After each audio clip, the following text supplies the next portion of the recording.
So, question from a viewer. I adore you. Of course you do, obviously.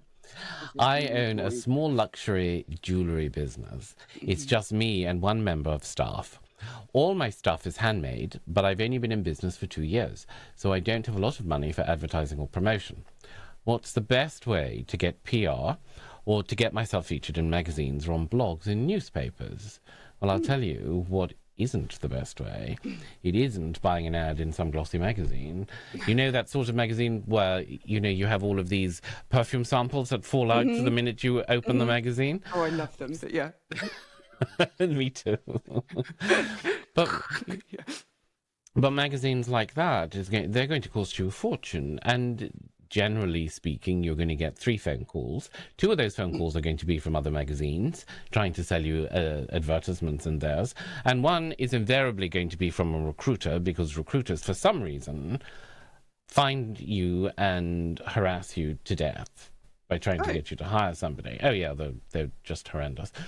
PR, though, in luxury has never really been about paying to be noticed, though. It's always been about making yourself seem like a story worth telling rather than anything else. Well, yeah, because that's just it, right? Journalists aren't sitting there going, how can I generously give column inches to a struggling artisan today? They're kind of overwhelmed with emails, right? They're most of which is so boring. And the ones I think that cut through are going to be the ones that feel like a story. And they've already got one, this person. They've already got a really good story. They're handmade jewelry, a tiny team, only 2 years in business. That's an angle on authenticity, on modern craft and risk-taking, maybe. Do you think? Yeah, I do, and I suppose as well, crucially, scarcity. Because scarcity always sounds luxurious. You say only 1 pair of these earrings exists in the world. And even if the truth is essentially that you haven't made a second pair yet because you've been sidetracked by Greg's, it still has a certain ring to it, though, doesn't it? Yes. Although maybe let's leave Greg's out of the press release. But I don't know. There's a place for Greg's. I mean, there's definitely a place for a sausage roll from Greg's. But that human element is the key bit, right? Because too many luxury brands try to invent this like big grand origin story where they've come from Paris in the 1800s with a parasol and whatever it is. And in fact, they were maybe founded on Instagram last week because somebody said, "Oh, I really like you thinking of buy it," And that's the thing. There's no shame in being new. You've just got to frame it properly. Yeah, exactly. Because it's borrowed heritage, isn't it? It's ludicrous that you're pretending to be some long lost cousin of Fabergé when in fact, your dad's a retired accountant from Croydon or something. But here's the thing: that honesty sells, though. If you say, "I left a steady job, risked everything, and now I sit in a freezing workshop all day, filing gemstones until midnight," people lean into that because journalists adore a David and Goliath story. Yeah, absolutely. And you can attach yourself to the news cycle. So, for example, say the Princess of Wales is photographed wearing a citrine ring. Suddenly, editors are going to want articles about citrine. And if you've got a quote, a photo, or even a quick, "Here's why citrine is special," you're becoming useful. And journalists remember people who bail them out at a deadline. Oh, Right? yeah, totally. Timing is half the game. Because, I once ended up quoted in the Financial Times purely because I answered the phone at 10 o'clock at night. Now, obviously, I was barely coherent. I may have had a gin and tonic or 2. But apparently rambling psychologist was better than no psychologist at all. Oh, you are underselling yourself somewhat, but you Maybe. are right also. Well, yeah, you are. So, yeah. But you're right, though. That point does stand. That kind of availability really counts. And if you can make yourself visible, maybe by doing things like following journalists on Twitter or is it X? Twitter, whichever we're calling Yes, it. X. X. Or Instagram. And if you comment regularly, not like in a sycophantic way, not sort of blowing smoke up bums or anything like that, but enough that when your name appears in their inbox, they already know it and you're not a total stranger to them.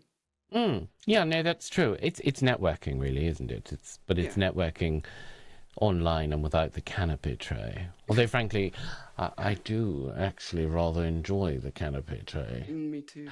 Most Definitely. of these networking events that you go to only really redeem themselves with smoked salmon and blinis and caviar, don't they? I do Yes. enjoy caviar. It's my Yes, you go-to do. fast food snack, actually. Paul, it's not. Caviar is hardly fast food. You can't call caviar fast food. That's Excuse ridiculous. me. It's incredibly fast to open a tin of caviar. It takes no time at all. Oh my Hmm. God. Okay, you're annoying. But you're also right. That kind of local coverage is really underrated. And It people is. rush to get to Vogue, don't they? And they forget Mm. maybe their county magazine. Where Mm. I am, it's huge, the county magazine. But those smaller little outlets they'll happily do a page spread about a local jeweler and maybe something about that. And, you know, that clipping builds credibility. You get social proof from it. And so sometimes those bigger outlets also will lift straight from those stories too. Yeah, they do. And then, of course, there are blogs. Now, some people Yeah. sneer at them. Right. I would be one of those people. Well, because everybody wants to be a blogger nowadays, don't they? But Yeah, because you make this, money.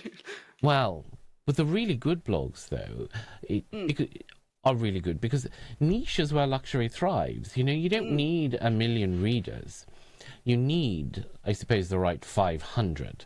Because if 500 jewelry obsessives see you on maybe a blog called the Jewelry Editor or something, and 10 of them buy, then that's a result, isn't it? I mean, an amazing one. And the trick is always going to be packaging. So Mm. if you're sending something to a journalist, they need it to be ready for them to be able to drop your words straight into their copy. So they're like, getting away with it straight away. And Mm. instead of sending, I make rings, and like, here's my Yeah. pretty rings, like a 3-year-old with a picture, you Mm. send instead that this necklace was inspired by, I don't know, Victorian mourning jewellery, and it's hand finished in my workshop in St Albans, and it'll never be repeated. That's practically ready to print for them. Yeah, do journalists actually work for magazines anymore? I thought Not most of them were really. freelance now. Mm, Because yeah, magazine budgets and stuff have been slashed, haven't they? yeah, So yeah. journalists, their time is short. And of course, when you're dealing with journalists, laziness is your best friend.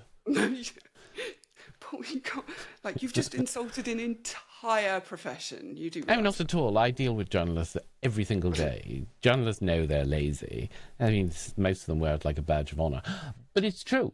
You Yeah. do want coverage that, you know, you can spoon feed them, and you can spoon feed them quotable lines and usable images. The less work, I suppose, a journalist has to do, the more likely you are to be covered. Yeah, I mean, absolutely. And actually, speaking of images, professional photography is the bit, that's the thing where it's worth the investment, not the kind of glossy, soulless e-commerce shots, but characterful photos of you maybe at the bench, tools in hand, and remembering that people buy people. Show your face, not just your products. Mm. And show more mess. I know that Mm, sounds counterproductive, but very unlike you. I was once visiting a watchmaker, and their workbench looked like a bomb site. There was tools everywhere, there was dust, there was scraps of metal, the whole 9 yards. But the photograph of him hunched over that chaos, I mean, it made you trust him like a real craftsman, because Yeah. nobody really believes a pristine desk, do they? I mean, I'm going to hold that. I'm going to hold you to that next time Yeah, you're mean about not my you, desk. not Oh, you. okay. But you're right. It's a really good point because that authenticity thing, it's not polished and it's just slightly imperfect. And that's the opposite of most press packs. And they look like, like those sterile catalog shoots things, Yeah, that, like the mm, pharmaceutical catalogs. Yeah, you're absolutely right. mm, Because you hmm want the journalist to think, I like this person. mm, I like this story. I can use it. Not look at it and go, "Ugh, Here comes another brand pretending to be Cartier. Right? I mean, that's so boring, first of all. I Mm. mean, thinking about it, there's also collaboration because if you can't afford PR agencies teaming up with somebody else, so like a handbag maker or a milliner or even a florist, maybe pitch a piece on the like new British makers or young artisans keeping craft alive. Journalists love grouping small names together. It makes the piece feel kind of bigger, you Oh, know? that's really very clever, actually. Yeah, safety in numbers, I suppose. You know, like Mm. penguins huddling. And I suppose if one of the group happens to have a cousin at the Telegraph, then everybody benefits, don't they? Yes, absolutely. And that social proof we talked about, that really matters. If you've been featured even once, even in a local blog, like we said, plaster that on your website, you know, it makes the next journalist more likely to take you seriously. Yeah, it's like dating, isn't it? Nobody wants to be the first, but once someone's gone there, everybody suddenly finds you irresistible. I mean, that feels a bit on the nose, but okay. But yes, you're right. Credibility does beget credibility. So I suppose then, the thing is, where PR is concerned and where media is concerned and coverage is concerned, I Mhm. think you just have to stop fretting about ad spend and start Mm, thinking in stories, because your story isn't, especially this particular person, your story isn't just I sell rings. mm. Your story is actually I risked it all and I craft by hand and I refuse to mass produce, and here's why that matters. So that's your PR story. Yeah, absolutely. It's so much more attractive. And Hmm. whatever you do, don't wait for Vogue. You know, start with that local paper and your regional lifestyle magazine, that niche blog. And each one of those is a rung on the ladder. And for heaven's sake, make it quotable. If your quote is, and I hear this all the time, I strive to make unique pieces, you're done. It's mind Yeah, numbingly so boring. boring, You so know?